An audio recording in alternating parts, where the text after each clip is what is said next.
바울은 제3차 선교여행 때 에베소에 가서 약 3년 동안 복음을 전했습니다. 그랬더니 소아시아에 사는 사람들은 유대인이나 헬라인이나 할 것 없이 모두 주의 말씀을 듣게 됐습니다. 그 무렵 바울이 전한 복음 때문에 에베소에 큰 소란이 일어났습니다. 바울이 에베소의 자랑인 아데미 신전을 무시하고 아데미 여신의 위엄을 땅에 떨어뜨리고 있다는 선동에 에베소 사람들이 성난 벌떼같이 일어났습니다. 바울은 생명의 위협을 느꼈습니다. 그래서 소란이 그친 뒤에 바울은 성도들을 불러서 격려하고 작별 인사를 나눈 뒤에 에베소를 떠났습니다. 바울은 마게도냐와 아가야를 거쳐 예루살렘에 올라가기로 작정했습니다. 마게도냐와 아가야 성도들이 예루살렘 교회의 가난한 성도들을 위해서 구제헌금을 모았는데 그 헌금을 예루살렘 교회에 전달하려는 겁니다. 베레웨 사람 브로의 아들 소바더, 데살로니가 사람 아리스도거와 세군도, 더베 사람 가이오, 루스드라 사람 디모데, 아시아 사람 두기고와 드로비모가 바울과 동행하기로 했습니다. 바울이 드로아에서 그들을 만나 거기서 7일 동안 머물렀습니다. 바울은 그 주간의 첫날에 성도들과 떡을 떼며 예배를 드렸습니다. 그들이 주일 저녁에 모여서 성찬 예배를 드린 겁니다. 바울은 그 이튿날 떠나기로 되어 있었습니다. 그래서 바울은 성도들에게 말씀을 하나라도 더 가르쳐주고 싶어서 밤이 깊도록 시간 가는 줄 모르고 설교했습니다. 성도들이 모인 위층 다락방에는 등불이 많이 켜 있었습니다. 바울의 설교가 밤늦도록 계속되자 유두고라고 하는 청년이 너무 졸려서 찬바람이라도 좀 쐬려고 창문에 걸터 앉아서 설교를 들었습니다. 거기서도 꾸벅꾸벅 졸다가 고개가 뒤로 젖혀져서 그만 3층에서 떨어져 그 자리에서 죽고 말았습니다. 성도들이 모두 놀라 어찌할 바를 몰랐습니다. 믿음이 약한 성도들은 온갖 부정적인 말을 쏟아냈습니다. 큰일 났다. 교회에서 사람이 죽었으니 어떻게 하면 좋으냐. 예배를 드리다가 사람이 죽었으니 이 교회 망하는 것 아니겠느냐. 그때 바울이 내려가서 그 청년을 안고 사람들에게 말했습니다. 떠들지 말라. 생명이 그에게 있다. 바울은 그를 안고 하나님께 간절히 기도했습니다. 그러자 죽어서 축 늘어져 있던 그 청년이 눈을 뜨더니 멀쩡히 일어나는 겁니다. 그리고는 사람들과 함께 다시 다락방에 올라가서 함께 떡을 떼고 다시 말씀을 들었습니다. 사람들이 그 살아난 청년을 데리고 가서 적지 않게 위로를 받았습니다. 바울은 그날 그들에게 날이 새도록 말씀을 전하다가 날이 밝자 그들을 떠났습니다. 바울은 일행을 배에 태워서 먼저 보내고 자신은 아소까지 육로로 걸어서 가고자 했습니다. 드로아에서 아소까지는 약 30km 떨어져 있습니다. 바울은 왜 일행과 함께 배를 타고 가지 않고 홀로 걸어서 가고자 했을까요? 바울이 죽은 유두고를 살렸기 때문에 사람들이 바울의 능력에 대해서 입에 침이 마르도록 칭찬하고 있었습니다. 바울은 사람들의 그 칭찬에 우쭐하지 않았습니다. 그는 사람들의 칭찬에 취하지 않았습니다. 사람들이 바울에게 환호하고 박수칠 때 바울은 도리어 사람들을 떠나 홀로 주님과 깊은 교제를 나누는 시간을 갖고 싶었습니다. 바울의 시선은 사람들이 아니라 오직 주님을 향하고 있었습니다. 그는 사람들의 반응에 연연하지 않고 오직 주님만 바라보고 일한 것입니다. 여러분, 우리도 인생을 살면서 주님만 바라봐야 됩니다. 이 세상 살면서 오직 주님께 우리의 시선을 고정시켜야 합니다. 사람들의 반응은 시시각각으로 변하는 겁니다. 우리가 잘 나갈 때는 사람들이 박수치고 환호하고 칭찬합니다.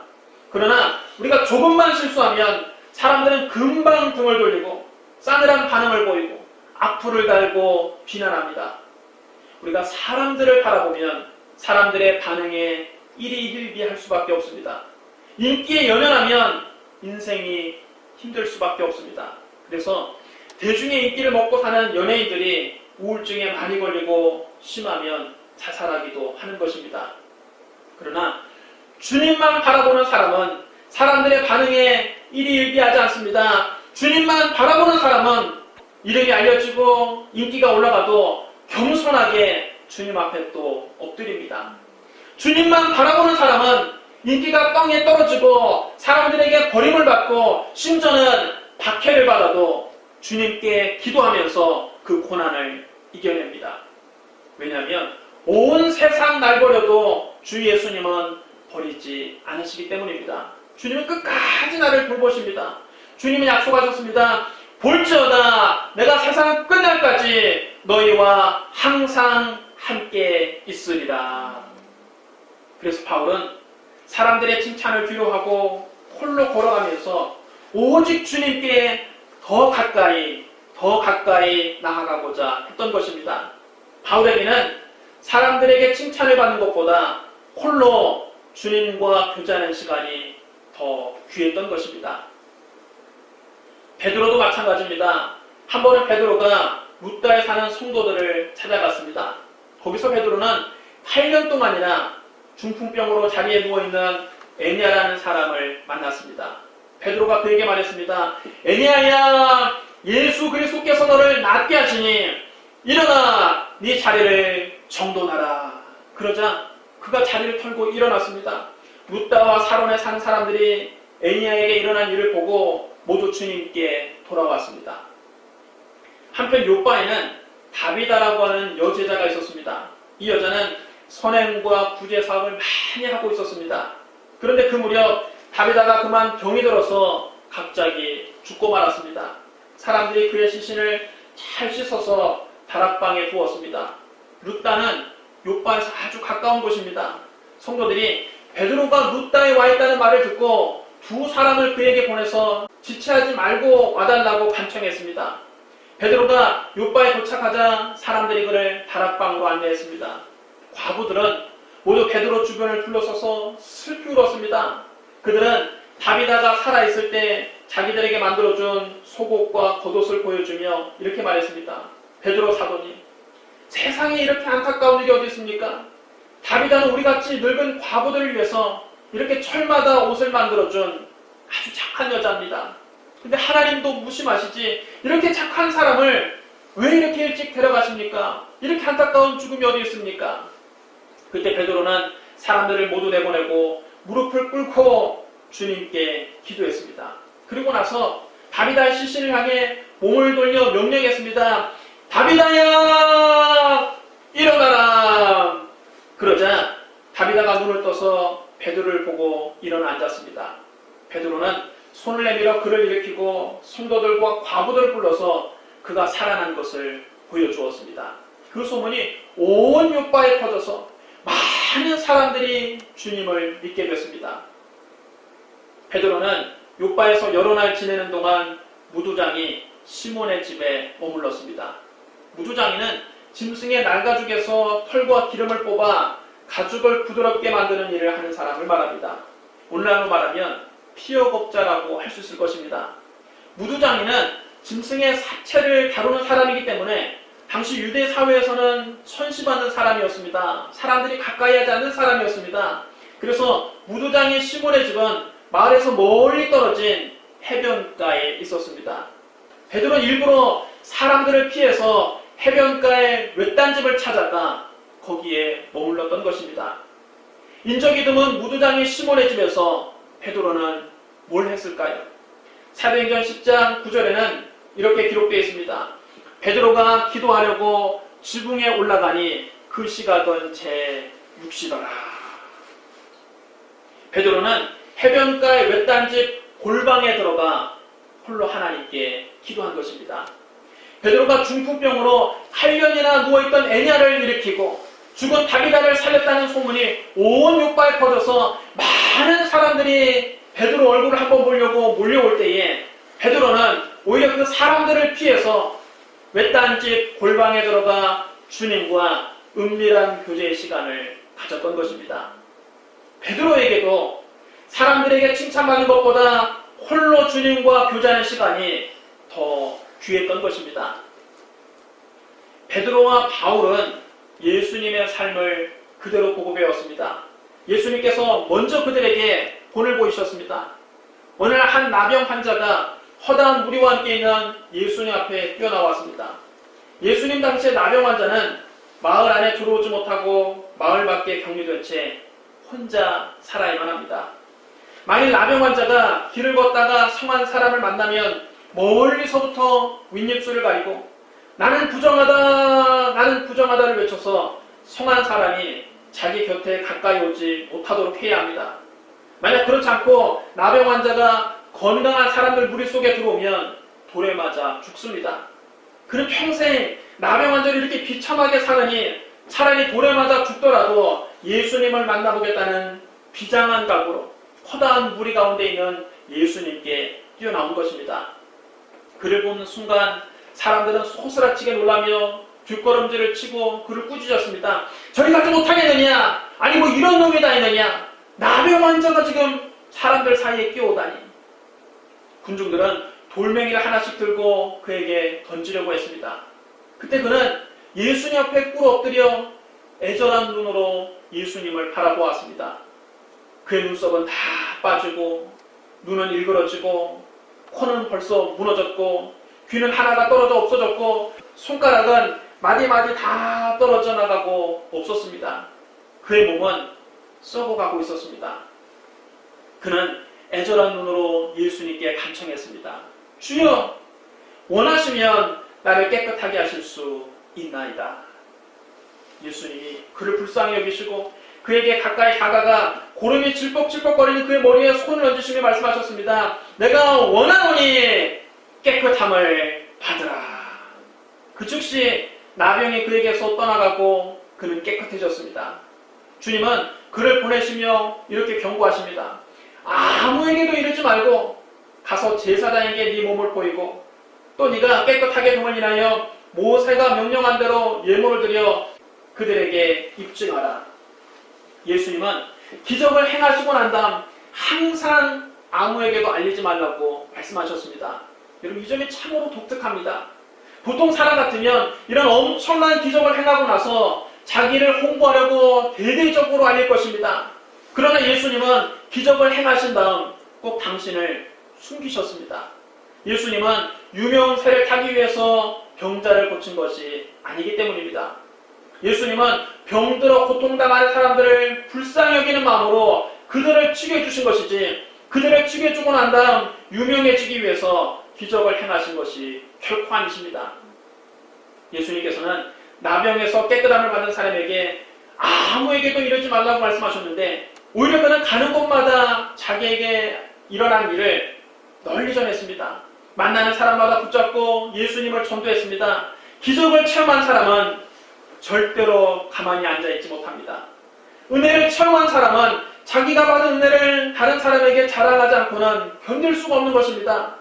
알리지 말라고 하면 오히려 더 알리고 싶어집니다. 그래서 예수님에 대한 소문이 더욱 퍼져서 수많은 사람이 예수님의 말씀도 듣고 자기의 병도 고침받고자 구름대같이 예수님을 찾아왔습니다. 그리고 목회할 때 사람들이 이렇게 밀려오면 얼마나 좋습니까? 아마 지금도 모든 목사님들의 소원은 교회에 사람들이 몰려오는 것일 것입니다. 주일마다 사람들이 예배당에 미어 터지도록 몰려오면 얼마나 신나겠습니까? 정말 목회할 맛 나겠지요. 그 목사님은 밥을 안 먹어도 배가 부를 것입니다. 그런데 사람들이 예수님께 그렇게 인상인해로 몰려오니까 예수님은 그 군중 속에서 당신의 인기를 즐기신 것이 아니라 오히려 그들을 피해 한적한 곳으로 물러가셔서 기도하셨습니다. 누가복음 5장 15절로 16절에 이렇게 기록되어 있습니다. 예수의 소문이 더욱 퍼짐에 수많은 무리가 말씀도 듣고 자기의 병도 고침을 받고자 하여 모여오되 예수는 물러가사 한적한 곳에서 기도하시니라. 한적한 곳에서 기도하시니라. 이 점이 예수님께서 우리와 다른 점입니다. 우린 대개 사람들 앞에 서는 것을 좋아합니다. 사람들 눈에 보이는 모습을 중요하게 생각합니다. 그 교회에 얼마나 많은 사람이 모였느냐, 그 목사님이 얼마나 유명한 분이냐, 우리는 교회를 평가할 때 이렇게 눈에 보이는 사역을 보고 평가합니다. 하지만 예수님께서는 사람들 앞에 서는 것보다 하나님 아버지 앞에 무릎을 꿇는 것을 더 중요하게 여기셨습니다. 사람들 눈에 보이는 사역보다 사람들이 보지 않는 곳에서 아버지 하나님께 기도하는 것을 더 중요하게 여기셨습니다. 주님은 사람들 앞에서 말씀을 전하고 병을 고치시면서 분주하게 사역을 하시면서도 자주 사람들이 없는 곳으로 가셔서 홀로 아버지 하나님께 기도하셨습니다. 이것이 영적 능력의 비결입니다. 예수님께서 공생의 사역을 시작하신 후부터 십자가에 달리실 때까지 지치지 않고 일하실 수 있었던 비결이 바로 기도에 있습니다. 주님은 눈코 뜰 새 없는 바쁜 일정 속에서 일부러 한적한 곳을 찾아가 홀로 기도하시면서 아버지 하나님께로부터 능력을 재충전 받으신 겁니다. 하나님의 아들 예수님께서 홀로 기도하는 시간을 가지셨다면 우리에게 홀로 기도하는 시간이 필요하면 두말할 나위가 없는 것입니다. 사랑하는 성도 여러분, 영적 능력의 비결은 첫째도 기도요, 둘째도 기도요, 셋째도 기도입니다. 분주하게 일을 많이 한다고 잘하는 것이 아닙니다. 아침부터 밤늦게까지 내 능력으로 동분서주하다 보면 금방 지치게 됩니다. 나중에는 병이 나거나 쓰러집니다. 인간의 능력에는 한계가 있는 것입니다. 우리는 위로부터 능력을 공급받아야 합니다. 하나님께서 주시는 무한한 능력을 받아야 합니다. 바쁠수록 더욱 재충전이 필요합니다. 인기가 많을수록 홀로 기도하는 시간이 필요한 것입니다. 예수님 말씀하셨습니다. 너는 기도할 때에 네 골방에 들어가 문을 닫고 은밀한 중에 계신 네 아버지께 기도하라. 은밀한 중에 보시는 네 아버지께서 갚으시리라. 예수님과 베드로와 바울이 바쁜 사역 속에서 일부러 사람들을 피해 한적한 곳으로 가서 홀로 기도하신 것처럼 우리도 사람들을 피해 골방에 들어가서 홀로 기도하는 시간을 가져야 합니다. 사람들 앞에 서는 시간보다 하나님 앞에 무릎 꿇는 시간이 더 귀한 것입니다. 사람들의 반응에 일희일비하지 마십시오. 하나님과 깊은 영적인 교제의 시간을 가지십시오. 위로부터 능력으로 더 입혀질 때까지 골방에 머무십시오. 그래야 날마다 하나님께서 주시는 샘을 얻으시기를 주님의 이름으로 축원합니다. 우리 기도하겠습니다. 사랑과 은혜가 풍성하신 하나님 아버지, 우리가 주님께 더 가까이 나가기를 원합니다. 하나님께 더 가까이 나가기를 원합니다. 이 광야와 같은 세상 사는 동안 세상 바라보지 않게 하여 주시고 사람 의지하지 않게 하여 주시고 주님께 더 가까이 나가게 하여 주시옵소서. 날마다 주님 주시는 새 은혜를 공급받게 하여 주시옵소서. 주님 주시는 새 힘 가지고 이 험한 세상 승리하게 하여 주시옵소서. 예수님 이름으로 감사하며 기도드리옵나이다.